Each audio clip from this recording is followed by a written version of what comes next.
नमस्कार विद्यार्थी मित्रांनो, लोकसेवा अकॅडमीमध्ये सर्व विद्यार्थ्यांचं स्वागत आहे। मी अप्पा हातनोरे। आज आपण 1773 ते 1935 पर्यंतचे कायदे या ठिकाणी बघणार आहोत। यापूर्वी आपण राष्ट्रीय उत्पन्न हा टॉपिक बघितलेला आहे आणि त्यावरली सगळी प्रश्न लाईव्ह सेशनच्या माध्यमातून बघितलंय। यापूर्वी हा लेक्चर टाकलाय। आता 1773 ते 1935 पर्यंतची जी काही कायदे आहेत, ओके, ते पॉलिटी अंतर्गत प्रश्न विचारले जातात, इतिहासाअंतर्गतही प्रश्न विचारले जातात। मग 1773 पासून 1935 पर्यंत जी काही ब्रिटिश शासनाने केलेली कायदे आहेत ते आपण सगळे या ठिकाणी बघणार आहोत।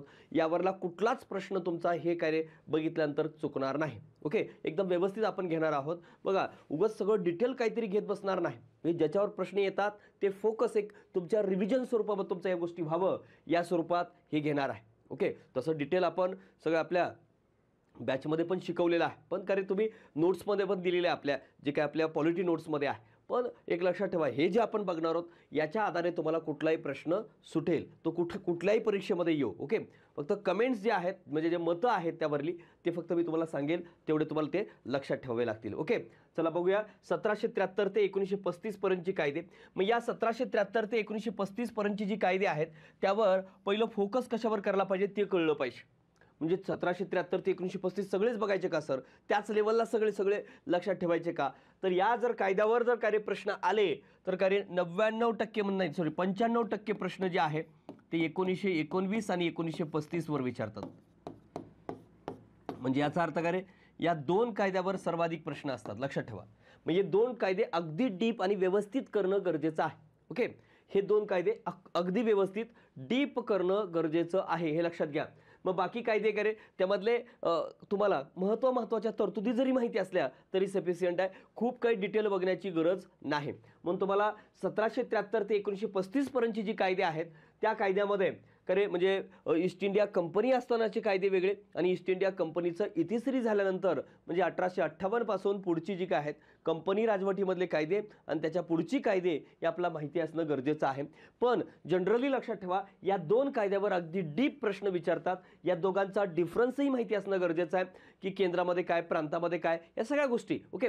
त्या दृष्टिकोनातून आपण हा लेक्चर बघणार आहोत। शेवटपर्यंत प्रत्येकाने हा लेक्चर बघा, जेणेकरून तुमचा कुठलाही प्रश्न चुकणार नाही या टॉपिकच्या रिलेटेड, हे लक्षात घ्या, ओके। मी स्वतः लिहून घेणार आहे, थोडा वेळ जाईल तुमचा, लिहून घेतल्यामुळे तुम्हाला चांगला समजेल यासाठी मी लिहून घेतोय। कुठलीही या ठिकाणी पीपीटी तयार केलेली नाही, पहिले लिहून तुम्हाला 1773 ते 1935 पर्यंत घेईल। त्यानंतर मग 1919 आणि 1935 चा जो कायदा आहे तेवढे दोन कायदे जे आहेत आपण पुन्हा ते पीपीटी फॉर्म मध्ये देखील घेऊया, ओके। पहिलं त्याचं काय होईल, तुमचं 1773 ते 1935 पर्यंतची जी कायदे आहेत ती सगळे आपण लिहून घेऊया, ओके। मी स्वतः सगळी तुमच्यासाठी ही मेहनत करून आलेलो आहे, लक्षात घ्या की। आणि त्याच्यामुळं याच्यावरली प्रश्न तुमचा कुठलाही चुकू नये हा उद्देश ठेवून मी या ठिकाणी आलेला आहे मित्रांनो, लक्षात घ्या, ओके। मग आता ॲक्च्युली कायदे जर बघितलं, कायद्याची वर्षही माहिती असणं गरजेचं आहे। महत्त्वाचं जर म्हणला तर 1773, त्यानंतर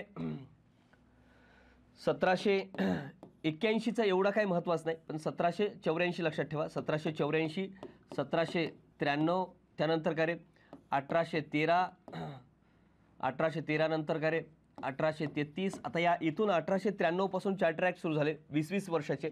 मग 1813 असतील, 1833 असेल किंवा 1853 असेल। त्यानंतर आता इथपर्यंत कंपनीची राजवट होती आणि 1858ला कंपनीचा राजवटीचा शेवट झाला, 1858। त्यानंतर इथून पुढं म्हणला तर 1861चा कायदा आहे। कायद्याची वर्ष माहिती पाहिजे, किमान आपल्या बरेच प्रश्न असे जरी काय आले की कायद्याचं वर्षच खाली नाही दिलं तर ते आपला इलिमिनेट करता यावं यासाठी कायद्याचे वर्ष पहिलं माहिती असणं गरजेचं आहे, बरोबर। 1773, 1784, 1793, 1813 कोणते कायदे बघायचे आहेत बघा आपला, 1853, 1858, 1861, त्यानंतर कोणतं 1892, त्यानंतर 1909 आणि सगळ्यात महत्त्वाचे असणारे दोन कायदे 1919 आणि 1935। एवढी सगळी कायदे आपल्याला या ठिकाणी बघायची आहेत, ओके। 1793 पासून 1784, 1793, 1813, 1833, 1853, 1858, 1861, 1892, 1909, त्यानंतर 1919, 1935 इथपर्यंत। आणि 1947चा तो जबाबदार शासन निर्माण करण्याचा कायदा प्रयत्न केला। याच्यानुसार 47च्या कायद्यानुसार भारत स्वातंत्र्याचा कायदा आहे, त्यानुसार भारत आणि पाकिस्तान हे दोन राष्ट्र निर्माण झाली, बरोबर। आणि भारताला करे भारताच्या संविधान सभेला सार्वभौम बनवण्यात आलं, बरोबर. 47चा कायदा. पण आपला 35 पर्यंतचे कायदे या ठिकाणी बघायचे आहेत. चला आपण आता एक एक कायदा बघूया. 1773चा कायदा. करे 1773चा कायदा बघूया पहिलं. मग या कायद्यामध्ये काय काय लक्षात ठेवणं गरजेचं आहे बघा. 1773चा कायदा आपण याला रेग्युलेटिंग ऍक्ट असं म्हणतो. खरे 1773चा कायदा का करण्यात आला हे पहिलं माहिती असणं गरजेचं आहे की 1773च्या अगोदर कायदा केला नाही. मग ईस्ट इंडिया कंपनी जर असेल खरे तर ईस्ट इंडिया कंपनी तर खरे खूप जुनी आहे, स्थापन झालेली, बरोबर. तर मग ईस्ट इंडिया कंपनी स्थापन झाल्यानंतर खरे ईस्ट इंडिया कंपनीचा भ्रष्टाचार मोठ्या प्रमाणात वाढला होता. ओके. तिच्या आर्थिक सुबत्तेवर आळा घालणं गरजेचं होतं. ओके. आणि तिच्या राज्यकारभारावरही आळा घालणं गरजेचं होतं. जर भारतामध्ये सत्ता टिकवायची असेल तर काय रे मग बरेच काय रे वॉरन हेस्टिंग असेल किंवा मग रॉबर्ट क्लाइव्ह असेल. रॉबर्ट क्लाइव्ह साधा क्लर्क होता आणि तो जेव्हा इंग्लंडमध्ये गेला करे सगळ्यांना वाटू लागलं की आता आपण भारतामध्ये जावं. एवढा श्रीमंत होऊन तो इंग्लंडमध्ये परतला. म्हणून काय या ईस्ट इंडिया कंपनीवर नियंत्रण मिळवण्यासाठी हे कायदे वेगवेगळे करण्यात आले. पहिला बघा या कायद्यातलं सगळ्यात महत्त्वाची बाब लक्षात ठेवा. करे या कशासाठी करण्यात आलं पहिलं लक्षात ठेवा. कर्मचाऱ्याच्या आर्थिक सुबत्तेला आळा घालणं. कशासाठी केलाय ते महत्त्वाचं आहे. 2 कशासाठी होता. कर्मचाऱ्याच्या आर्थिक ऍक्टिव्हिटीवर, आर्थिक सुबत्तेवर म्हणा आळा घालणे, सुबत्तेला आळा घालणे पहिला पॉईंट. दुसरा पॉईंट लक्षात ठेवा. कशासाठी पहिला पॉईंट लिहिले तुम्हाला. ओके. त्यामध्ये दुसरा काय येईल रे तर ईस्ट इंडिया कंपनीचा व्यवहार व राज्यकारभारावर अंकुश ठेवणे. म्हणजे ईस्ट इंडिया कंपनी म्हणजे इको लिहितो मी. ईस्ट इंडिया कंपनी हिच्या कार्य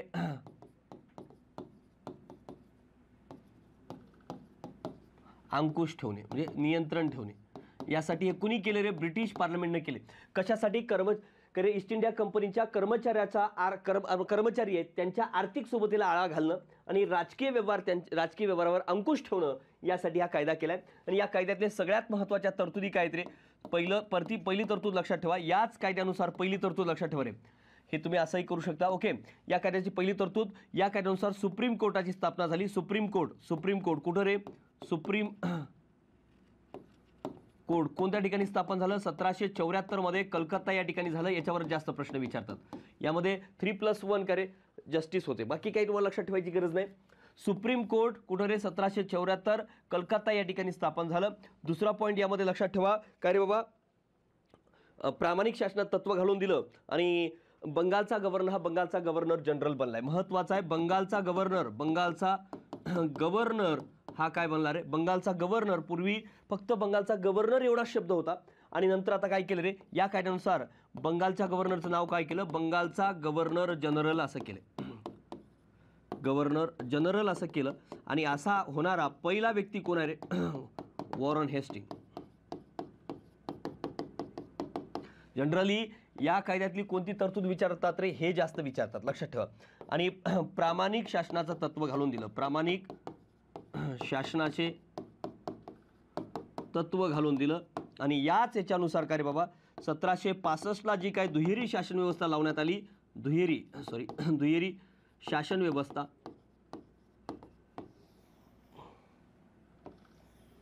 बघा दुहेरी शासन व्यवस्था जी 1765 नुसार जी दुहेरी शासन व्यवस्था लावण्यात आली होती. ओके. ती मात्र 1772 ला बंद करण्यात आली. ओके. लक्षात ठेवा याच कायद्यानुसार.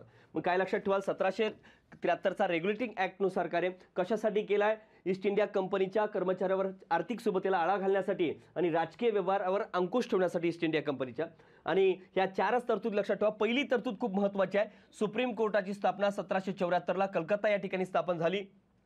बंगालचा गव्हर्नर जनरल हा शब्द ऍड झाला. जनरल फक्त बंगालपुरता मर्यादित होता. पुन्हा करे बऱ्याच भाग इन्क्लूड झाल्यामुळे त्याला बंगालचा गव्हर्नर जनरल असं बनवण्यात आलं. आणि तो पहिला वॉरन हेस्टिंग आहे हे लक्षात घ्या. ओके. आणि 1765 दुहेरी शासन व्यवस्था लागू केली. 1772 ला ती काय रे बंद करण्यात आली. जी 1765 ला दुहेरी शासन व्यवस्था लागू केली होती ती 1772 ला या कायद्यानुसार पूर्वलक्षी प्रभावानं 1 वर्ष अगोदर असं बंद करण्यात आली. कळालं का रे. एवढाच आहे 1773चा कायदा. याच्या पलीकडे काय लक्षात ठेवायची गरज नाही. ओके. आता 1781 मध्ये काय झालं रे. 1773चा दोष दूर करण्यासाठी आणि सुप्रीम कोर्टाचे अधिकार क्षेत्र निश्चित करण्यासाठी एक सेटलमेंट कायदा केलता मध्ये 1781 ला. त्याचं काय एवढं विशेष महत्त्व नाही. 1781चा, लक्षात ठेवा. तो काय रे, याच्यात काय विशेष त्यात काय असं चेंजेस करण्यात आलेले नाहीत. त्यानंतर बघा आता दुसरा पॉईंट, 1773 नंतर 1784चा 1784चा जो ॲक्ट आहे त्याला पिट्स इंडिया ॲक्ट म्हणतो आपण. पिट्स इंडिया ॲक्ट, कारण पीट द यंगर यांनी बनवलेले आहे. Okay, Pitt's India act.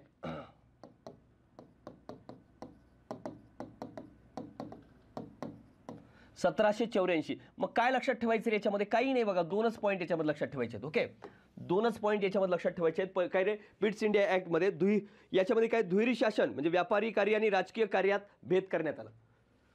म्हणजे कंपनीच्या बाबतीत दुहेरी शासन लागू केलं, ते म्हणजे काय रे, शासन दुहेरी शासन कंपनीच्या बाबतीत, व्यापारी आणि काय रे त्याचं राजकीय कार्य वेगळं केलं.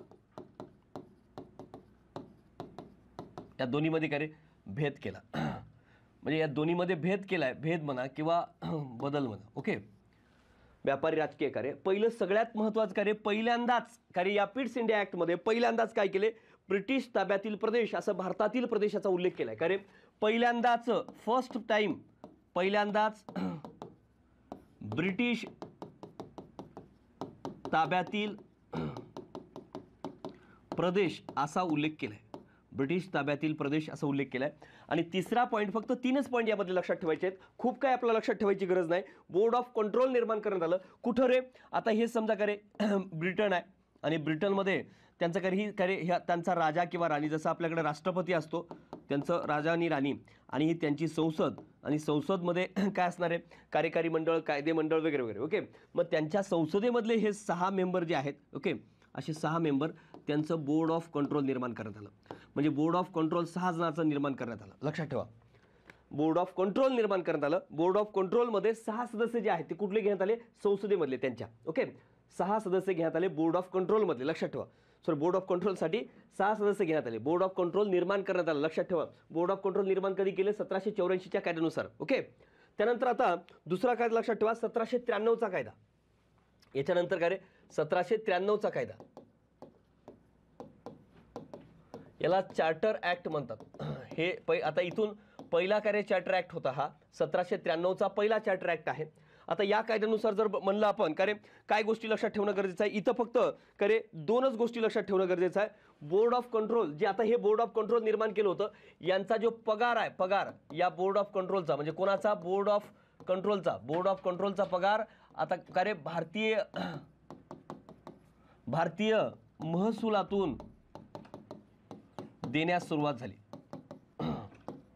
म्हणजे भारताच्या तिजोरीतून द्यायला सुरू झालं. ह्या बोर्ड ऑफ कंट्रोलचं पगार जे आहे भारतीय महसुलातून देण्यास सुरुवात झाली. आणि हे कधीपर्यंत होतं रे, हे 1793ला सुरू झालं की यांचे बोर्ड ऑफ कंट्रोलवाल्यांचे पगार भारताच्या तिजोरीतून द्यायला सुरू झालं. ते कधीपर्यंत होतं, 1919 पर्यंत भारताच्याच तिजोरीतून द्यायला दिलेलं आहे. आणि 1919ला मात्र ब्रिटिश तिजोरीतून द्यायला सुरू झालं. पण 1919 पासून 1793 पासून 1919 पर्यंत मात्र हे भारताच्या तिजोरीतून देत होते. ओके, त्यानंतर अजून काय लक्षात ठेवाल की ईस्ट इंडिया कंपनीचा जो व्यापार, पूर्वेकडील व्यापाराचा ईस्ट इंडिया कंपनीला एकाधिकारशाही राणीनं जे दिलं होतं, बरोबर, तर ते ईस्ट इंडिया कंपनीचं जे पूर्वेकडे व्यापार करण्याचा एकाधिकारशाही आहे, ती पुन्हा 20 वर्षासाठी वाढून दिलं, 20 इयर्स वाढून देण्यात आलं. ओके, हे 2 गोष्टी इथं लक्षात ठेवा, बाकी काही लक्षात ठेवायची गरज नाही. या कायद्यामध्ये हे 3 पॉईंट आणि या कायद्यामधले फक्त हे मेन हे एकच पॉईंट आहे. हे हे तर काय 20 वर्ष वाढतच गेलेत, काय विषय म्हणजे 1793 नंतर 1813 पर्यंत 20 वर्षांनी हे चार्टर ॲक्ट घडलेले आहेत की 20 वर्ष ईस्ट इंडिया कंपनीला त्यांचा पूर्वेकडे व्यापाराचा एकाधिकारशाही म्हणजे की त्यांच्या व्यतिरिक्त दुसरं कोणी व्यापार, इंग्लंडमधला दुसरं कोणी व्यापार म्हणजे पूर्वेकडे व्यापार करण्याचा अधिकार फक्त त्या ईस्ट इंडिया कंपनीलाच, म्हणजे इंग्लंडमधला दुसरा कोणी येऊन व्यापार करू शकत नव्हता, त्यांनीच व्यापार करू शकत होते. त्याला एकाधिकारशाही असं म्हणू शकतो आपण, बरोबर. त्यानंतर बघा आता 1813चा चार्टर ॲक्ट. 1813च्या चार्टर ॲक्टनुसार काय काय लक्षात ठेवाल बघा, महत्त्वाचं आहे याच्यामध्ये तरतुदीमध्ये. पहिलं काय लक्षात, भारतातील व्यापारविषयक एकाधिकार ईस्ट इंडिया कंपनीचा जो आहे, पहिला पॉईंट इथं महत्त्वाचा आहे. ईस्ट इंडिया कंपनी म्हणजे इकोचा भारतातील, बघा मी काय म्हणतोय, भारतातील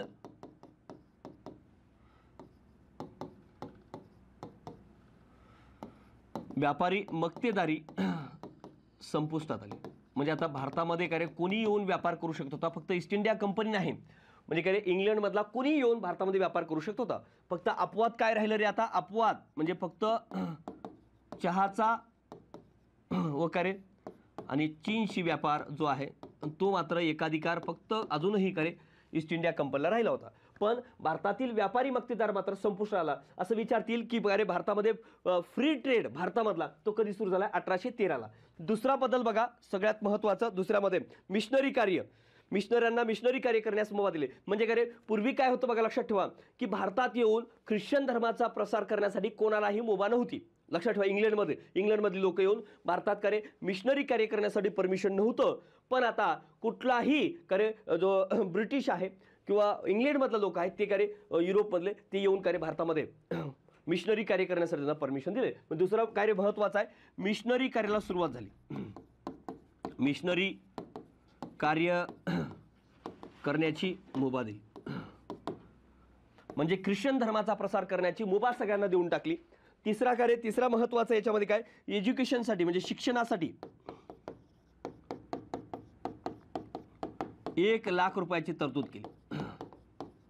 बघा हे 3च पॉईंट लक्षात ठेवायचे आहेत 1813च्या कायद्यामध्ये. ईस्ट इंडिया कंपनीचा जो भारतातील व्यापार आहे बघा, भारतातील व्यापारविषयक एकाधिकार किंवा मक्तेदारी अधिकार संपुष्टात आणला. फक्त काय अपवाद काय, चीनचा आणि चहाचा व्यापार तसाच राहिला, तो 1833ला हा पण संपुष्टात आणला. ओके, मिशनरी कार्य करण्याची मुभा दिली, म्हणजे ख्रिश्चन धर्माचा प्रसार करण्यासाठी भारतात येऊन बिशप वगैरे जे काय ओके ते येऊन भारतामध्ये कार्य धर्मप्रसार करण्याची त्यांना मुभा दिली. ओके, म्हणजे याचा अर्थ पहिलं ईस्ट इंडिया कंपनी एकटी येऊन भारतात लुटायची व्यापार करायला, आता बघा रे आता कोणी पण येऊन व्यापार करण्यासाठी लुटू शकते असा अर्थ झाला. म्हणजे भारतामध्ये फ्री ट्रेड, म्हणजे पहिलं फक्त काय रे ईस्ट इंडिया कंपनी एकटीच लुटायची, आता मात्र सगळेच येऊन लुटण्यासाठी अधिकार दिलाय म्हणायचं. ओके, हे लक्षात घ्या. त्यानंतर 1833 बघा, 1833चा 20 वर्षानं, म्हणजे इथून पुढं काय रे आता एक चौथा पॉईंट जर तुम्हाला काही गरज नाही, पण काय रे 20 वर्षासाठी काय रे पुन्हा मक्तेदारीचा अधिकार दिलाय, रिन्यू करून दिलाय समजा. ओके, म्हणजे ते फक्त आता इथं राहिलं नाही, फक्त आता काय रे याच्या बाबतीत राहिला. बघा आता चहाचा व्यापार व करे चीनचा व्यापार, म्हणजे इथंही करे ईस्ट इंडिया कंपनीचा जो मक्तेदारी आहे संपुष्टात आली, म्हणजे पूर्णपणे फ्री ट्रेड सुरू झालं असं म्हणू शकतो. पूर्णतः करे फ्री ट्रेड सुरू झाला, म्हणजे चहाचा व्यापार आणि चीनचा व्यापार हे करण्याचा जो काय ईस्ट इंडिया कंपनीला मक्तेदारी अधिकार होता फक्त एवढा राहिला होता, तोही करे संपुष्टात आणला. ओके, मग दुसरा पॉईंट लक्षात घ्या इथं. दुसरा काय लक्षात ठेवा रे, केंद्रीकरण, म्हणजे या कायद्यात केंद्रीकरण केला कायदा कोणता असं विचारतील. प्रशासकीय, आर्थिक आणि वित्तीय कायदेकारी, म्हणजे प्रशासकीय आणि आर्थिक या तिन्ही बाबीमध्ये काय केंद्रीकरण करण्यात आलं. केंद्रीकरण कीवर्ड लक्षात ठेवा, बाकी काही गरज नाही. आणि काय रे तिसरा पॉईंट लक्षात ठेवा, बंगालचा गव्हर्नर जनरल आता काय बनला रे, नावात बदल केले. जसं की 1773च्या कायदा आपण बघितलंय की 1773च्या कायद्यात काय केलं होतं रे बघा, 1773च्या कायद्यामध्ये कुठे गेला, बंगालचा गव्हर्नर, पहिलं तर बंगालचा गव्हर्नर एवढंच नाव होतं, बंगालचा गव्हर्नर जनरल बनला होता. आता काय बनला रे बघा, आता इथं बंगालचा गव्हर्नर जनरल हा आता भारताचा गव्हर्नर जनरल बनला. बघा आता बंगालचा नाव काय बघा, बंगालचा गव्हर्नर जनरल हे पूर्वी नाव होतं, आता बदलून काय झालं मग हे बंगालचा गव्हर्नर जनरल आता काय बनला रे भारताचा, या कायद्यानुसार भारताचा गव्हर्नर जनरल बनला.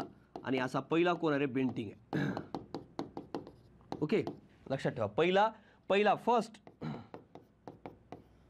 ओके, लक्षात ठेवा. आणि याच कायद्यानुसार काय रे लॉ मेंबर मॅकॉले आणि गुलामगिरी प्रथा नष्ट करण्याचा प्रयत्न केला याच कायद्यानुसार. बघा गुलामगिरी प्रथा बंद करण्यास सांगण्यात आला. ऍक्च्युली 1843ला बंद झाली गुलामगिरी प्रथा. आणि लॉ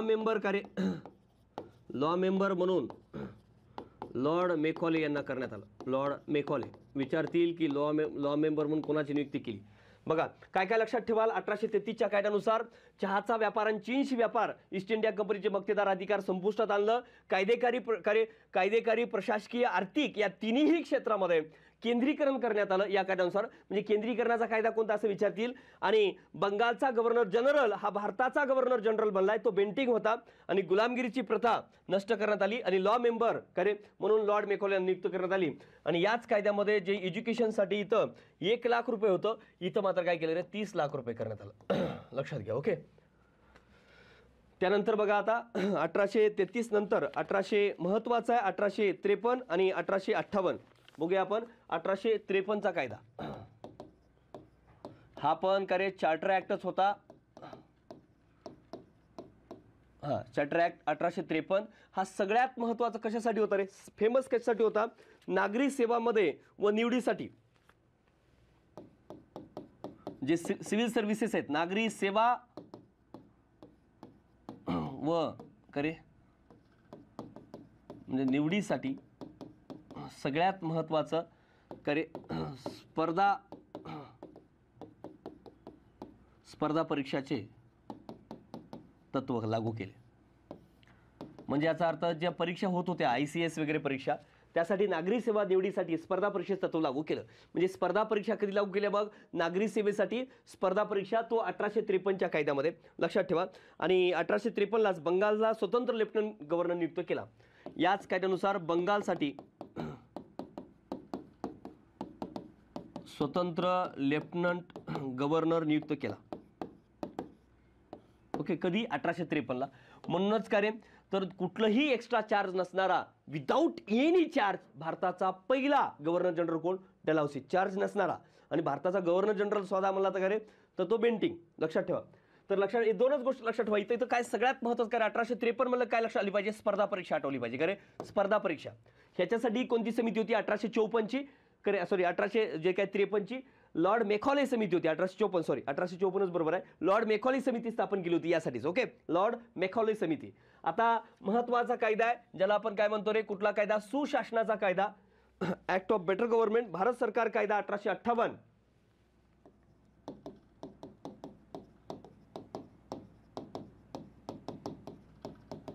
यामधले तरतुदी लक्षात ठेवा. हा कायदा खूप महत्वाचा आहे. याच्या कायद्यावरही विचारलं आहे की सुशासनाचा कायदा म्हणून कोणत्या कायद्याला ओळखलं जाते, तर तो कायदा आहे 1858चा कायदा आहे. याच्या अगोदर 1757चा उठाव झाला होता. मग 1757चा उठाव झाल्यामुळं करे ब्रिटिशही घाबरले आणि त्यांनी म्हणले की तुम्हाला आम्ही चांगला कायदा देतोय, करे सुशासनाचा कायदा देतोय, बेटर गव्हर्नमेंट देतोय. तर मग काय यावेळेस 1858ला तुम्हाला माहिती आहे करे राणीचा जाहीरनामा पण आला. अल्हाबाद या ठिकाणी वाचून दाखवलेला आहे. ओके. तर या करे 1857च्या उठावाच्या नंतरचे परिणाम आहेत. आणि 1858ला करे भारत सरकार कायदा केला. आणि या कायद्यानुसार पहिली बाब काय झाली रे, तर ईस्ट इंडिया कंपनीचा कार्य इतिश्री झाला किंवा कार्य शेवट झाला म्हणा, शेवट झाला म्हणजे आणि व करे ब्रिटिश पार्लमेंटकडे सत्ता गेल्यात. म्हणजे भारताची सत्ता ब्रिटिश पार्लमेंटकडे गेली. लक्षात ठेवा. म्हणजे ईस्ट इंडिया कंपनीकडे होती पूर्वी सत्ता, कारण ईस्ट इंडिया कंपनी एक व्यापारी कंपनी होती. म्हणजे एक व्यापारी कंपनी भारतावर करे पहिलं तिचं तत्व व्यापार करणं होतं, नंतर ती राजकीय बनली आणि तिने हे सगळ्या गोष्टी केल्या. ईस्ट इंडिया कंपनीचं करे इतिश्री शेवट झाला 1857च्या उठावानंतर. लक्षात ठेवा. कोणत्या कायद्यानुसार करे ईस्ट इंडिया कंपनीचा शेवट झालं, इतिश्री झाला, असं अनेक वेळेस विचारलेला आहे. तो करे ईस्ट इंडिया कंपनीची शेवट, इतिश्री शेवट हे 1858च्या कायद्यानुसार झाले, हे लक्षात घ्या. महत्वाचं आहे. मग आता पहिल्याच्या ज्या गोष्टी आहेत बघा लक्षात ठेवा रे, बोर्ड ऑफ कंट्रोल आणि बोर्ड ऑफ डायरेक्टर. म्हणजे ईस्ट इंडिया कंपनीवर काय होतं, एक बोर्ड ऑफ कंट्रोल नियुक्त केलं होतं खरे ब्रिटिशांनीच संसदेनं त्यांच्या, आणि बोर्ड ऑफ डायरेक्टर होते. डायरेक्टर कुठले, त्या बॉडीवर ईस्ट इंडिया कंपनीच्या. तर या बोर्ड ऑफ कंट्रोल BOC लिहितो मी, बोर्ड ऑफ कंट्रोल आणि करे बोर्ड ऑफ डायरेक्टर BOD, या दोन्ही करे बोर्ड ऑफ कंट्रोल आणि बोर्ड ऑफ डायरेक्टर हे रद्द करण्यात आलं. रद्द करून करे यांच्या जागी करे भारत मंत्री पद निर्माण केलं. भारतातला कारभार बघण्यासाठी भारत मंत्री महत्वाचा आहे. भारत मंत्री व त्याला मदत करण्यासाठी 15 जणांची बघा 15 जणांची काय इंडिया कौन्सिल निर्माण करण्यात आली. काय इंडिया कौन्सिल निर्माण केली. 15 जणांची इंडिया कौन्सिल. त्या 15 मध्ये करे 8 आणि 7 असं होते बघा. 8 हे करे राजसत्तेकडून म्हणजे पार्लमेंटकडून म्हणा, राजसत्तेकडून, आणि 7 हे भूतपूर्व कंपनीकडून म्हणजेच ईस्ट इंडिया कंपनीकडून 7 असे हे 15 जण होते, लक्षात घ्या. ओके. आणि करे बोर्ड ऑफ कंट्रोल आणि बोर्ड ऑफ डायरेक्टर इंग्लिशमध्ये लिहून ठेवा वाटलं असतं, बोर्ड ऑफ कंट्रोल आणि बोर्ड ऑफ डायरेक्टर. ओके. तर हे दोन्हीही बरखास्त केले आणि त्याच्या जागी भारताचा कारभार बघण्यासाठी पहिल्यांदाच भारत मंत्री हे पद निर्माण करण्यात आलं, भारत मंत्री. व त्याला मदत करण्यासाठी 15 जणांची इंडिया कौन्सिल निर्माण करण्यात आली. आणि पहिला भारत मंत्री कोण आहे असा प्रश्न विचारतील. पहिला भारत मंत्री कोण आहे रे? पहिला भारत मंत्री, पहिला फर्स्ट भारत मंत्री कोण? Lord Stanley. लक्षात ठेवा रे, लॉर्ड स्टॅ. ओके. लॉर्ड स्टॅनले हे पहिला भारत मंत्री आहे. इथं विचारू शकतात पहिला भारत मंत्री. मग हे निर्माण करण्यात आलं. आणि अजून काय लक्षात ठेवा रे, आता ईस्ट इंडिया कंपनी सत्ता होती तोपर्यंत आपण भारताचा गव्हर्नर जनरल असं म्हणलो. आता करे राजा आणि राणीशी करे भारतातला गव्हर्नर संबंधित झाला म्हणून काय केलं, नाव बदललं, भारताचा गव्हर्नर जनरल. नाव काय बदललं? भारताचा गव्हर्नर जनरल. याचं नाव आता काय रे? भारताचा गव्हर्नर जनरल व व्हॉइसरॉय केलं. खरे भारताचा गव्हर्नर जनरल व व्हॉइसरॉय हा शब्द एक्स्ट्रा ऍड केलाय. व्हॉइसरॉय हा शब्द एक्स्ट्रा ऍड केलाय. व्हॉइसरॉयचा अर्थ काय होतो रे? व्हॉइसरॉय म्हणजे तो काय रे आता डायरेक्ट थेट राजा आणि राणीशी काय संबंधित झाला. 1858 ला नाव चेंज केलं आणि पहिला भारताचा काय गव्हर्नर जनरल आणि व्हॉइसरॉय कोण? Lord Canning. कोण रे? Lord Canning. फर्स्ट मला तर लॉर्ड कॅनिंग. पहिला कोण होता मग असा? लॉर्ड कॅनिंग होता. लक्षात ठेवा. बाकी काही नाही, एवढंच लक्षात ठेवा इथं. कारण हे 3च पॉईंट बघा. ईस्ट इंडिया कंपनीचा शेवट झालं, इतिश्री शेवट झाला आणि ब्रिटिश पार्लमेंटकडे सत्ता गेली, म्हणजेच राजा किंवा राणीचं अंडर असणारं ब्रिटिश पार्लमेंटकडे सत्ता गेली आणि बोर्ड ऑफ कंट्रोल आणि बोर्ड ऑफ डायरेक्टर रद्द करून त्याच्या जागी भारत मंत्री विचारतील. तुम्हाला भारत मंत्र्यावर प्रश्न विचारतील. ओके. भारत मंत्री, secretary of state of India, secretary state of India. लक्षात ठेवा रे, याच्यावर प्रश्न विचारतील. भारत मंत्री पहिला कोण? Lord Stanley. आणि त्याला मदत करण्यासाठी 15 जणांचं करे इंडिया कौन्सिल निर्माण करण्यात आलं. आणि करे भारताच्या गव्हर्नर जनरलचं नाव पदनाम बदललं. पदनाम काय केलं रे बाबा? भारताचा गव्हर्नर जनरल आता काय रे भारताचा गव्हर्नर जनरल व व्हॉइसरॉय हा शब्द ऍड केला. व्हॉइसरॉय. हे 3च बदल 1858च्या कायद्याबद्दल लक्षात ठेवाल. याच्या पलीकडे वेगळं लक्षात ठेवायची गरज नाही. त्यानंतर बघा आता India council act. India council act 1861. India council act कधीचा रे? 1861. यामध्ये काय लक्षात ठेवाल? हा कायदा बघा, इंडिया कौन्सिल ऍक्ट जो आहे भारताच्या राज्यक्षेत्रात इतिहासातला महत्वाचा टप्पा मानला जातो. बघा हे काय रे, याला भारताच्या इतिहासातील महत्वाचा टप्पा मानला जातो. का रे बाबा असं? त्याचं कारण आहे मित्रांनो, लक्षात ठेवा. कारण पहिल्यांदाच अशासकीय सदस्य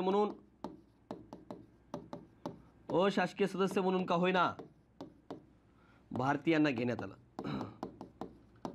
महत्वाचा, भारतीयांना घेण्यात आलं. कशामध्ये घेण्यात आलं रे?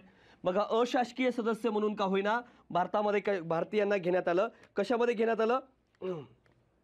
कायदे करण्याच्या म्हणजे लेजिस्लेशन मध्ये. ओके. कुणाकुणाला घेतलंय बघा? बनारसचा राजा सर दिनकरराव, पतियाळाचे महाराज. म्हणजे याच्यामध्ये लक्षात ठेवू शकता.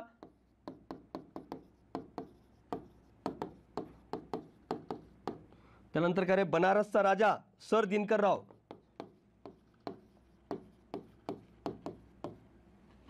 आणि बनारसचा यांना घेण्यात आलं. हे पहिलं कारण ठरलं बघा, काय महत्वाचा टप्पा म्हणण्यामध्ये. आणि दुसरं महत्वाचं काय हे विचारतील बरं का, की भारताच्या इतिहासातला महत्वाचा टप्पा कोणत्या कायद्याला मानला जातोय, याच्यावर प्रश्न येऊ शकतो. लक्षात. पहिला झाला. दुसरं कारण काय बघा, नवीन कायदेमंडळ निर्माण करण्यात आले. दुसरं काय? नवीन कायदेमंडळ निर्माण करण्यात आले. नवीन कायदेमंडळ. कोणकोणते नवीन कायदेमंडळ निर्माण केले बघा? 3 कायदेमंडळ निर्माण केले. पहिलं म्हणला तर बेंगॉल. 1862 ला बेंगॉल निर्माण करण्यात आलं. त्यानंतर 1866 ला नॉर्थ वेस्ट फ्रंटियर प्रॉव्हिन्स निर्माण करण्यात आलं. आणि 1897 मध्ये याच कायद्यानुसार 1897 मध्ये पंजाब पंजाबचं काय निर्माण करण्यात आलं? पंजाबचं कायदेमंडळ निर्माण करण्यात आलं. म्हणजे नवीन कायदेमंडळ 3 कोणते निर्माण झाले बघा. म्हणजे इंडिया कौन्सिल ऍक्ट 1861 हा भारताच्या इतिहासातला महत्त्वाचा टप्पा मानला जातो. का? शासकीय सदस्य म्हणून करे लेजिस्लेशनमध्ये कोणाकोणाला समावेश दिला तर भारतीयांना दिला. म्हणजे पहिल्यांदाच भारतीयांचा समावेश झाला. कुठला? पतियाळाचे महाराज सर दिनकरराव, बनारसचे राजे. नवीन 3 कायदेमंडळ निर्माण करता आले. 1862ला बेंगॉल, 1866ला नॉर्थ वेस्ट फ्रंटियर प्रॉव्हिन्स आणि 1897ला पंजाब निर्माण करण्यात आलं. ओके. आणि त्यानंतर लक्षात ठेवा इंडिया कौन्सिल ऍक्ट 1892.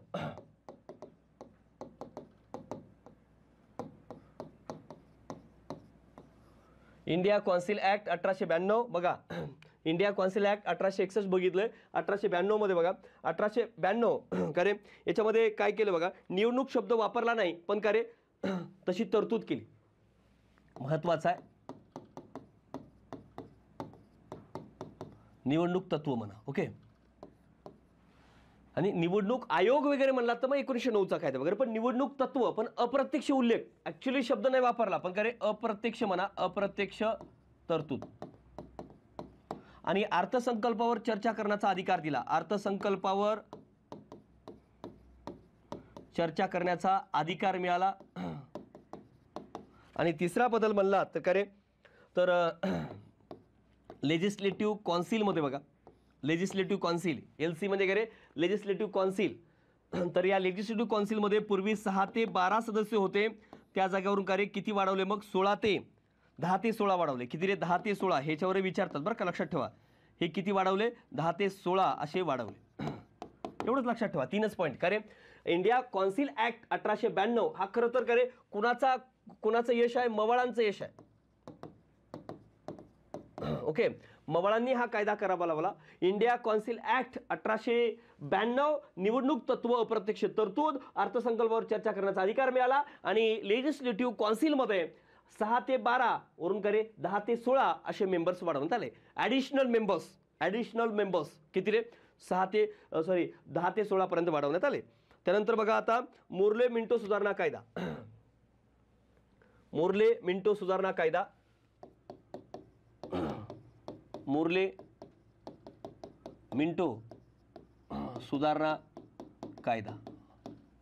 या कायद्याच्या अगोदर मित्रांनो लक्षात ठेवा मिंटो म्हणाला की आम्ही लवकरच सुधारणा देणार आहोत. तर करे तुम्ही तुमची संघटना स्थापन करा. कारण त्यांना हिंदू मुस्लिमामध्ये करे फूट पाडायची होती म्हणून मुस्लिमांना काय सांगितलं तुमची एक हे करा काय संघटना स्थापन करा. त्यानंतर करे मुस्लिमांची संघटना स्थापन करण्यात आली. मुस्लिम लीगची स्थापना झाली ढाका या ठिकाणी. आणि त्यांनी करे 35 मुस्लिमांचं करे जे संघ आहे तो जाऊन कोणाला मिंटोला मिळालं. आणि मग त्यांनी स्थापन केल्यामुळं याच कायद्यामध्ये पहिल्यांदा लक्षात ठेवा रे पहिल्यांदाच या कायद्यामध्ये काय करण्यात आलं रे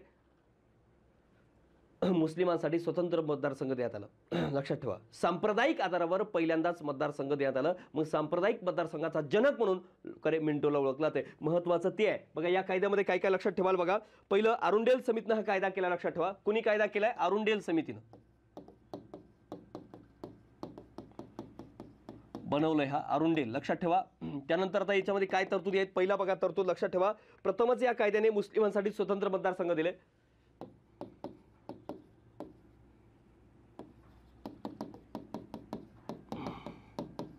प्रथमच मुस्लिमांसाठी बघा स्वतंत्र मतदारसंघ. याच्यावर अनेक वेळेस विचारलंय स्वतंत्र मतदारसंघ. दुसरा बदल लक्षात ठेवा. दुसरा कार्य निवडणूक तत्व प्रथमतः मान्यता. निवडणूक तत्व लक्षात ठेवा म्हणजे निवडणूक आयोग वगैरे स्थापन. समजा निवडणूक तत्व डायरेक्टली इथं मान्यता मिळाली. तिथं अप्रत्यक्ष उल्लेख वगैरे नाही. ओके. त्यानंतर तिथं अप्रत्यक्ष उल्लेख होता. आता कार्य इथं त्यानंतर व्हॉइसरॉयच्या एक्झिक्युटिव्ह काउन्सिलमध्ये पहिले इंडियन कोण रे व्हॉइसरॉयच्या एक्झिक्युटिव्ह काउन्सिलमध्ये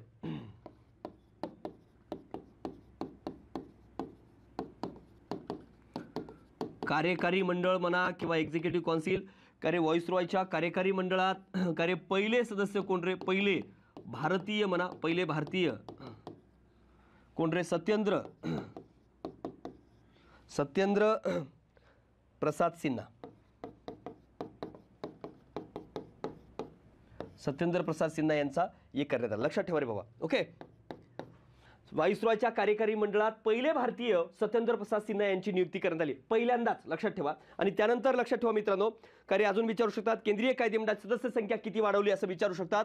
केंद्रीय कायदे मंडळाची सदस्य संख्या जी पहिलं किती होती, 16 होती, बरोबर ना रे, 10 ते 16 होती, ती आता वाढवून किती करण्यात आली, 60 करण्यात आली. किती रे, 60 सदस्य वाढवण्यात आली. याच्यावर प्रश्न विचारतात. ओके, 60 म्हणजे याचा अर्थ 60 + 9 म्हणजे टोटल किती रे, 69 मेंबर झाले. हे हे कुठं आहे, कायदे मंडळामध्ये 60 आणि कार्यकारी मंडळामधले 9 असे 69 मेंबर झाले होते, बरोबर, 69 केंद्रीय कायदे मंडळ वगैरे. ओके, एवढंच कार्य तुम्हाला लक्षात ठेवावं लागेल. आणि पुरवणी प्रश्न विचारण्याचा अधिकार या मोर्ले मिंटो सुधारणा, सगळ्यात महत्त्वाचं कार्य मोर्ले मिंटोचं हे महत्त्वाचं आहे. कार्य मोर्ले मिंटो सुधारणा कायद्यानुसारच कार्य, हा कायदा कधीचा आहे, मोर्ले मिंटो सुधारणा कायदा 1909चा आहे, लक्षात ठेवा. या 1909च्या कायद्यानुसार कार्य तुम्हाला अनेक प्रश्न या ठिकाणी विचारू शकतात. ओके, याचे जर कमेंट्स वाचायचे असतील तर कार्य तुम्हाला सांगतो, तुम्ही लिहून ठेवा वाटलंच तर, कारण लिहायला वेळ जातो म्हणून मी ते काय तुम्हाला हे केलं आहे. तर बघा, करे महात्मा गांधी यांनी म्हणाले मोर्ले मिंटो सुधारणा आपले नाशाचं कारण ठरलं आहे. मी दिलं यामध्ये आपल्या नोट्समध्ये. मोर्ले स्वतः काय म्हणाला बघा, स्वतंत्र मतदारसंघ देऊन आपण ड्रॅगनचं दात पेरले आहेत आणि त्याचा हंगाम निश्चितच कटू असेल असं सांगितले. आणि लॉर्ड मिंटो काय म्हणतो बघा, आम्हाला संसद नको होती, फक्त कायदेमंडळ हवे होते. ही कायदेमंडळे संसदीय तत्वावर निवडलेली नको होती, म्हणून आम्ही असं सगळं स्ट्रक्चर केलंय असं त्याचं म्हणणं होतं, बरोबर, लक्षात ठेवा रे बाबा. आणि के.जी. गुप्ता आणि सय्यद हुसेन बिलग्रामी या 2 भारतीयांची इंडिया कौन्सिलची सभासद म्हणूनही करे या 1909च्या कायद्यामध्येच नियुक्ती करण्यात आली. पण किमान काय लक्षात ठेवाल रे, हे तुम्हाला लक्षात राहावं लागेल की पहिल्यांदाच काय रे, म्हणून काय मिंटोला सांप्रदायिक मतदारसंघाचा जनक म्हणतात. हे दिल्यामुळं मुस्लिमांसाठी स्वतंत्र मतदारसंघ देण्यात आलं आणि काय रे, निवडणूक तत्वाला मान्यता देण्यात आली. व्हाईसरॉयच्या कार्यकारी मंडळामध्ये पहिले भारतीय म्हणून सत्येंद्र प्रसाद सिन्हा यांची नियुक्ती करण्यात आली. आणि केंद्रीय कायदे मंडळामध्ये काय रे, सदस्य संख्या जे पूर्वी ऑडिशनल मेंबर्स काय जे आहे 16 होते, ती 60 करण्यात आली. लक्षात ठेवा रे बाबा. आणि पुरवणी प्रश्न विचारण्याचा अधिकार मिळाला. ओके, हे लक्षात ठेवा. मग आता काय रे, 1919 आणि 1900 महत्वाचं आहे आता, व्हेरी व्हेरी इम्पॉर्टंट. बघा आता काय रे, 1919चा कायदा आणि त्यालाच भारत सरकार कायदा म्हणा किंवा काय रे मॉन्टेग्यू चेम्सफोर्ड कायदा म्हणा.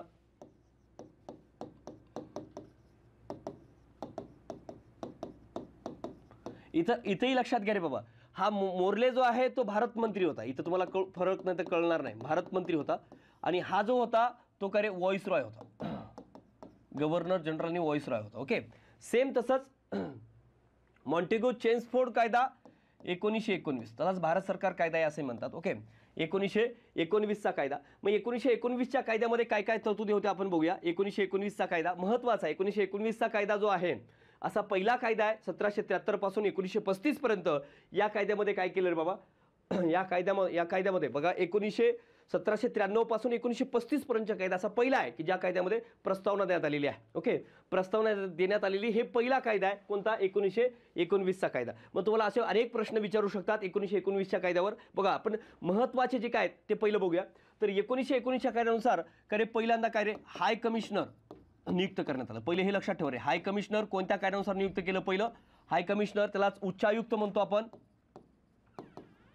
भारतीय उच्चायुक्त म्हणा. उच्चायुक्त नियुक्त केलाय कुठं, इंग्लंडमध्ये. पहिलं लक्षात ठेवा रे. दुसरं, हा कायद्याचा अहवाल जो आहे लक्षात ठेवा, अहवाल कधी रे, जुलै 1900 कधी स्वीकारला, जुलै 1918ला. अहवाल जुलै 1918ला स्वीकार करण्यात आला. लक्षात ठेवा. या कायद्यासाठी मदत कोणी केली असा प्रश्न विचारतात. कोणी केली रे, भूपेंद्रनाथ बसू आणि काय रे बाबा अजून कोण आहेत, सत्येंद्र. बघा भूपेंद्रनाथ बसू आणि सत्येंद्रनाथ सिन्हा.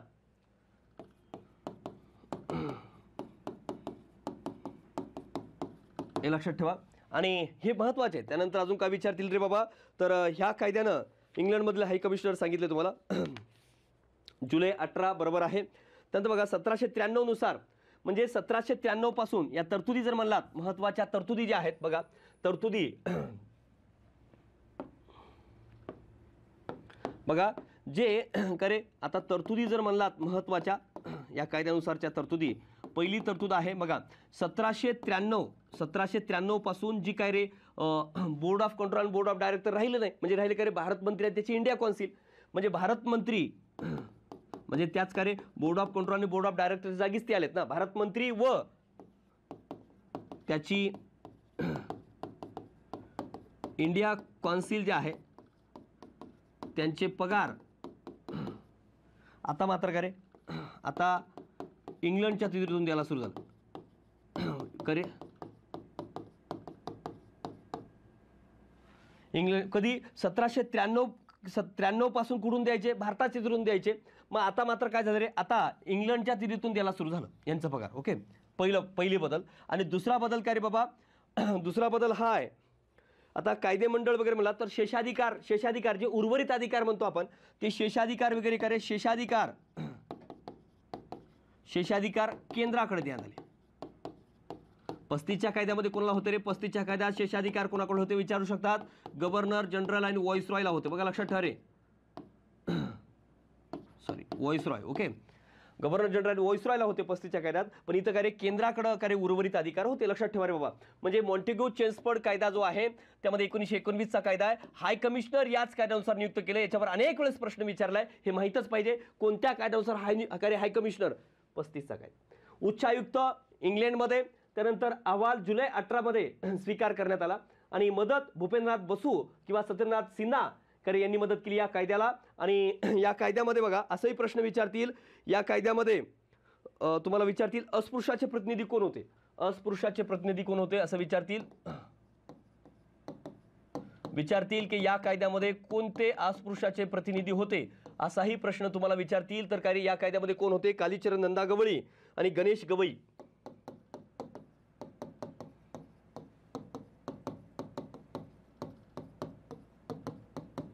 कालीचरण नंदा गवळी. ओके, हे लक्षात ठेवा. आणि शेषाधिकार केंद्राकडे, लक्षात ठेवा शेषाधिकार केंद्राकडे, हे एवढं लक्षात ठेवा. त्यानंतर काय रे बाबा तिसरा पॉइंट, त्यानंतर काय रे बाबा आता केंद्र आणि प्रांतामध्ये काय केलं बघू आपण. केंद्र आणि प्रांतामध्ये या कायद्यानुसार केंद्रामध्ये काय केलं आणि प्रांतामध्ये काय केलं. केंद्रात आणि प्रांतात बघा काय तरतूद केली महत्वाचं आहे. केंद्रामध्ये बघा या कायद्यानुसार केंद्रामध्ये पहिल्यांदाच केंद्रामध्ये काय रे प्रथमच म्हणतोय मी, प्रथमच केंद्रामध्ये काय रे द्विसभागृह स्वीकारले. द्विसभागृह म्हणजे 2 सभागृह स्वीकारले. एक काय रे 2 सभागृह म्हणजेच काय रे एक राज्यसभा, दुसरं कनिष्ठ सभागृह, वरिष्ठ आणि कनिष्ठ म्हणला तरी चालेल, आणि कनिष्ठ सभागृह. बघा द्विसभागृह वेगळं आणि द्विशासन वेगळं. द्विशासन म्हणजे डायरची, इथं बाय कॅमरल सिस्टीम स्वीकारली. बाय कॅमरल इंग्लिशमध्ये लक्षात ठेवा वाटलंच तर. खरे इथं 60 सदस्य होते आणि इथं किती होते रे बाबा 145 होते. याच्यावरही प्रश्न आलेला आहे बघा 60 आणि 145. ओके, यांचा कालावधी 5 इयर्सचा होता आणि यांचा कालावधी 3 इयर्सचा होता. ओके, म्हणजे काय रे केंद्रामध्ये काय करण्यात आलं, प्रथमच पहिल्यांदाच म्हणतोय बाय कॅमरल सिस्टीम स्वीकारली, बाय कॅमरल पुन्हा सांगतोय. आणि प्रांतामध्ये द्विशासन व्यवस्था स्वीकारण्यात आली. लक्षात ठेवा रे द्विशासन व्यवस्था. आणि ॲक्च्युली ही द्विशासन व्यवस्था कधी लागू झाली रे, 1 एप्रिल 1921 ला लागू झाली. ओके, प्रांतामध्ये. मग नंतर 35च्या कायद्यामध्ये रे प्रांतामध्ये जी द्विशासनला इंग्लिशमध्ये काय लक्षात ठेवाल,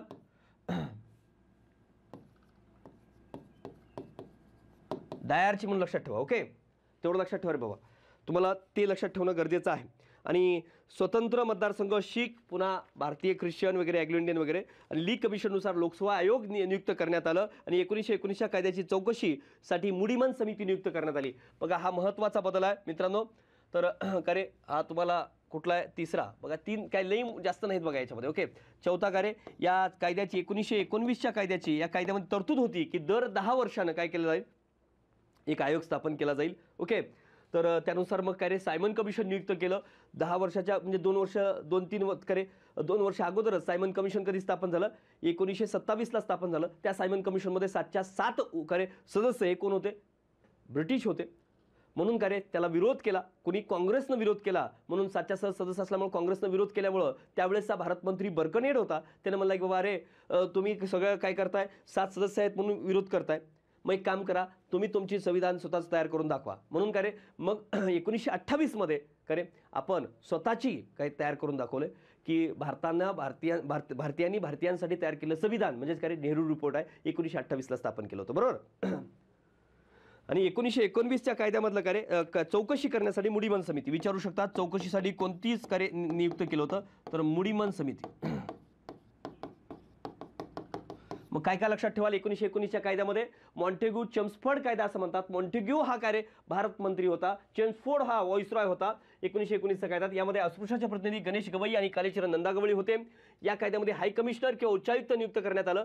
याच कायद्यानुसार पहिल्यांदा कार्य भारताचा आणि केंद्राचं म्हणजे केंद्राचा आणि राज्याचा अर्थसंकल्प वेगळं करण्यात आलं. बरं लक्षात ठेवा, लिहून ठेवा वाटलंच तर. अहवाल जुलै 1918 मध्ये देण्यात आलं. बघा या कायद्याला मदत कोणी केली? भूपेंद्रनाथ बसू आणि सत्यनाथ सिन्हा यांनी केलेला आहे. तरतुदी 1793 मध्ये भारत मंत्री व त्याची इंडिया कौन्सिल याचे पगार भारताच्या तिथून दिलं जायचं 1793 पासून 1919 पर्यंत. पण 1919ला आता काय केलं रे, इंग्लंडच्या तिथून द्यायला सुरू झालं आणि शेषाधिकार केंद्राकडे देण्यात आले. आणि केंद्रात म्हणजे केंद्रीय कार्यकारी मंडळ कायदे मंडळ जे आहे म्हणजे केंद्राचं कसं सिस्टीम होती तर द्विसभागृह निर्माण करण्यात आलं केंद्रात प्रथमच 1919च्या कायद्यानुसार. याच्यावर जास्त प्रश्न विचारतात, लक्षात ठेवा. आणि हे पॉईंट खूप महत्त्वाचं आहे बघा. हे हाय कमिशनर आणि केंद्रात प्रथमच बाय कॅमरल कधी आलं तर 1919च्या कायद्यानुसार. मग 35ला आपण ॲज इट इज हे घेतलंय, पण 35 मध्ये पहिल्यांदा करण्यात आलं नाही. केंद्रात बाय कॅमरल सिस्टीम हे पहिल्यांदा 1919च्या कायद्यानुसार निर्माण केले, हे तुम्हाला लक्षात राहावं लागेल. आणि असा एकमेव कायदा आहे बघा, लक्षात ठेवा. कधीच 1919च्याच कायद्यानुसार ज्या इलेक्शन झाल्यात ती 1946 पर्यंत जे याच्यानुसारच केंद्र सरकार असते होतं. लक्षात ठेवा रे बाबा. जवळजवळ 10 वर्ष जे याच कायद्यानुसार जे इलेक्शन झालेत 1919, 1923, 26 जे इलेक्शन झालेले आहेत ते सगळे जे तर 46 पर्यंत अंतरिम गव्हर्नमेंट जे आहे ती अंतरिम गव्हर्नमेंट देखील सप्टेंबर 1946ला जे अंतरिम गव्हर्नमेंट स्थापन झालं ते देखील केंद्रामधलं 1919च्याच कायद्यानुसार स्थापन झालं. 1935च्या कायद्यानुसार कधीच केंद्र सरकार अस्तित्वात आलेलं नाही, हे लक्षात घ्या रे बाबा. 1935च्या कायद्यानुसार कधीच केंद्र सरकारच्या इलेक्शन झालेले नाहीत. प्रांताच्या इलेक्शन झाले 35च्या कायद्यानुसार, पण केंद्राचे झालेले नाहीत. हे बऱ्याच जणांना माहिती नसेल, तुम्हाला सांगतोय मुद्दाम. ओके, तर हे बदल तुम्हाला माहिती असणं गरजेचं आहे. आणि याच्यावर कमेंट्स जे आहेत ते आपण रिटर्न फॉर्ममध्ये पण जे पीपीटी फॉर्ममध्ये बघणार आहोत. त्या ठिकाणी याचे जे कोण 1919च्या कायद्याला काय काय म्हणलेलं आहे त्यावर प्रश्न विचारतात ते आपण नंतर बघूया. ओके, आता 35चा कायदा बघूया. बघा 35च्या कायद्यामध्ये काय काय आहे. 1935चा कायदा यालाही आपण भारत सरकार कायदा म्हणतो, बरोबर. भारत सरकार कायदा. मग या कायद्यामध्ये काय काय होतं बघा. 35च्या कायद्यामध्ये 321 कलम, 14 भाग आणि 10 परिशिष्ट होते. बघा या कायद्यामध्ये काय काय होतं बघा. 321 कलमे, 14 भाग आणि किती रे 10 परिशिष्ट होते याच्यामध्ये. याच कायद्यामध्ये लक्षात ठेवा, या कायद्यामध्ये शेषाधिकार जे आहेत, शेषाधिकार महत्वाचं विचारतात याच्यावर. शेषाधिकार कोणाला होते रे या कायद्यानुसार. शेषाधिकार जसं बघा आता तुम्हाला जर विचारलं की आत्ता सध्या भारतामध्ये शेषाधिकार कोणाला आहेत रे, केंद्राला आहेत. आणि कॅनडामध्ये आपण कॅनडाचं स्वीकारलं, आपलं जे काय संघराज्य आहे ते कॅनडाच्या आधारित आहे. कॅनडात पण कोणाला रे शेषाधिकार, केंद्राला आहेत. ओके, आणि अमेरिकेत USA मध्ये कोणाला आहेत, राज्याला आहेत. आणि लक्षात ठेवा इव्हन 1919च्या कायद्यातही काय होतं रे, 1919च्या कायद्यातही केंद्रालाच होतं. या तिन्ही जर धरला तरी. ओके, आणि 35च्या कायद्यात कोणाला होतं रे, गव्हर्नर जनरल आणि व्हाईसरॉयला होतं. लक्षात ठेवा, बाजूला लिहून ठेवा वाटलं सर. ओके, शेषाधिकार कोणाला होतं मग, गव्हर्नर जनरल व व्हाईसरॉयला. गव्हर्नर जनरल व व्हाईसरॉयला होतं. मग गव्हर्नर जनरल आणि व्हाईसरॉयला शेषाधिकार म्हणजे एक्स्ट्राचे पॉवर जे आहेत, म्हणजे जे संघसूची राज्यसूचीमध्ये येत नाहीत ते एक्स्ट्राचे जे पॉवर आहेत ते कोणाला रे, गव्हर्नर जनरलला असतील. आणि याच्यामध्ये 3 सूचीमध्ये जे विभागणी आहे तर या पहिल्यांदाच. आणि हे 3 सूचीची विभागणी जी आहे ती आपल्या 35च्या कायद्यानुसार आपण आपल्या घटनेमध्ये घेतलंय ती इथलंच आहे. बघा याच्यामध्ये संघसूची, राज्यसूची म्हणजे प्रांतसूची म्हणा आणि समवर्ती सूची असं 3 सूची निर्माण करण्यात आले. मग या तिन्ही सूचीमध्ये मला तर 59 संघसूचीमध्ये विषय होते 59 आणि इथं 54 राज्यसूचीमध्ये आणि इथं 36 समवर्ती सूचीमध्ये होते. त्यानंतर लक्षात ठेवाल बघा याच कायद्यानुसार फेडरल कोर्ट निर्माण करण्यात आलं, फेडरल रेल्वे ऑथॉरिटी निर्माण करण्यात आली. फेडरल कोर्ट कधी स्थापन झालं, 1 ऑक्टोबर 1937ला निर्माण झालं. आणि याच्यानुसारच पुढं सुप्रीम कोर्ट स्थापन झालं आपलं जे आत्ताचं सुप्रीम कोर्ट आहे याच्यानुसार स्थापन झालं. आणि फेडरल बघा लक्षात ठेवा, फेडरल रेल्वे ऑथॉरिटी याच कायद्यामध्ये तरतूद होती. त्यानंतर RBIच्या स्थापनेची तरतूद होती म्हणतोय बघा, RBIच्या स्थापनेची तरतूद होती, स्थापनेची तरतूद होती. पण म्हणतोय पुन्हा बघा, पुन्हा का रे RBIची ॲक्च्युली स्थापना जी आहे, RBIची स्थापना ती का रे RBI ॲक्ट 1934 नुसार झाली. दिसतंय का सर हे? ओके बघा, RBIच्या स्थापनेची तरतूद या कायद्यात होती, पण RBIची स्थापना ॲक्च्युली RBI ॲक्ट 1934 नुसार झाली. दिसतंय का? बघा म्हणजे काय रे बाबा, बघा 321 कलम, 14 भाग आणि 10 परिशिष्ट होते. शेषाधिकार गव्हर्नर जनरल व्हॉइसरॉयला होते आणि 3 सूचीमध्ये संघ सूची, राज्य सूची, समर्थ सूचीमध्ये डिवाइड केलं होतं. आणि फेडरल कोर्ट आणि फेडरल रेल्वे जे काय आहे याच कायद्यानुसार स्थापन झालं, फेडरल रेल्वे वगैरे. ओके, आणि आणीबाणी विषयक तरतुदी ज्या आहेत तर याच कायद्यातून आपण आपल्या घटनेत घेतलेत. केंद्र राज्य जे संबंध आहेत ते देखील आपण आपल्या घटनेमध्ये या 35च्याच कायद्यातून घेण्यात आलेले आहेत. राज्यपालाचं पद हे देखील आपण 35च्याच कायद्यातून घेतलेलं आहे, लक्षात ठेवा रे बाबा. त्यानंतर लेखा सल्लागार देखील 35च्याच कायद्यातून घेण्यात आलेलं आहे. अजून काय विचारू शकतात? महत्त्वाचं आपलं राहिलं ते म्हणजे कोणतं रे? केंद्र आणि प्रांतामध्ये काय सिस्टीम होती ते सगळ्यात महत्त्वाचं आहे. केंद्रात काय होतं आणि प्रांतात काय होतं बघूया.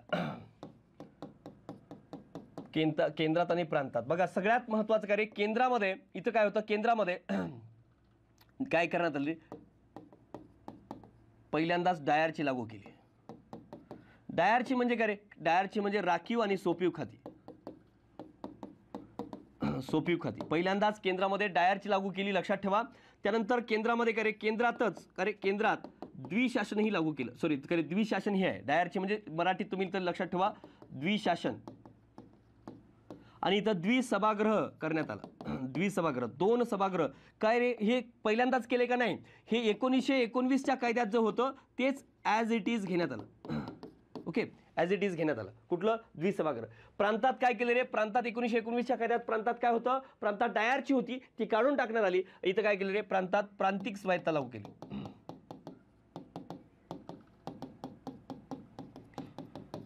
ॲटोमसी वगैरे. ओके, प्रांतिक स्वायत्ता लागू केली. ती कधी रे, कधीपासून कधीपर्यंत होती? 1 एप्रिल 1937 ते 39 पर्यंत प्रांतिक स्वायत्ता लागू होती, लक्षात ठेवा रे. प्रांतामध्ये प्रांतिक स्वायत्ता कोणत्या कायद्यानुसार लागू केलं विचारतील, 35च्या कायद्यानुसार प्रांतिक स्वायत्ता लागू करण्यात आली. लक्षात ठेवा, ॲडव्होकेट जनरल वगैरे. ठीक आहे बघा, एवढ्या गोष्टी तुम्हाला काय रे लक्षात ठेवावं लागणार आहे. इंडिया कौन्सिल याच याच्यानुसार रद्द करण्यात आली. ओके, ऑल इंडिया फेडरेशनची तरतूद या कायद्यात होती.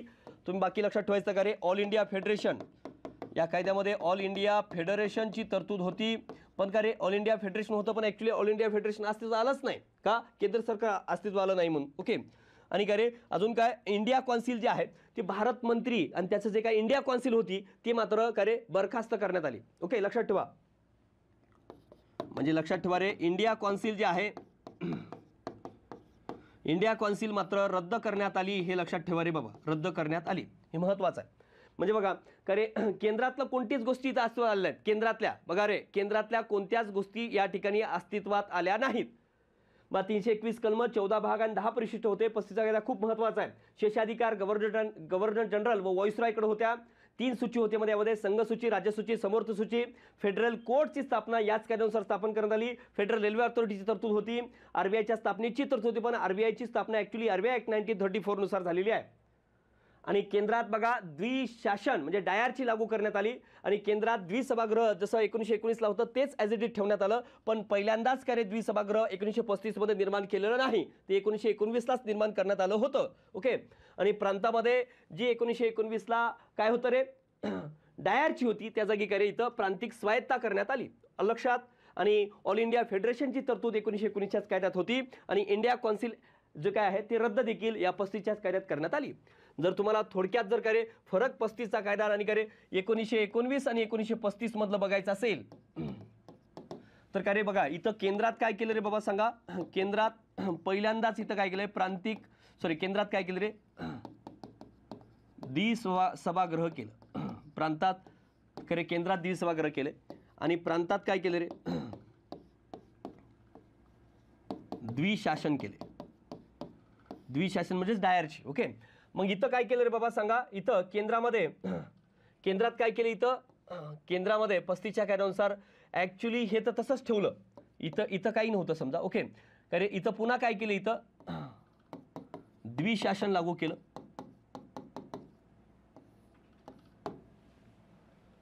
ओके, हे प्रांतातलं केंद्रात लागू केलं, लक्षात ठेवा रे, हे दोन्ही मधला डिफरन्स सांगतोय तुम्हाला. ओके बघा, आणि आधी हे जो पॉईंट आहे हा हा हा हे द्विसभागृह ॲज इट इज ठेवलंय, म्हणजे इथं तसंच लागू झालं ॲज इट इज. ओके, म्हणजे द्विसभागृह 35च्याही होतं, आणि प्रांतात जे द्विशासन होतं मात्र 35च्या कायद्यात काय केलं इथं प्रांतिक स्वायत्ता केली, प्रांतिक.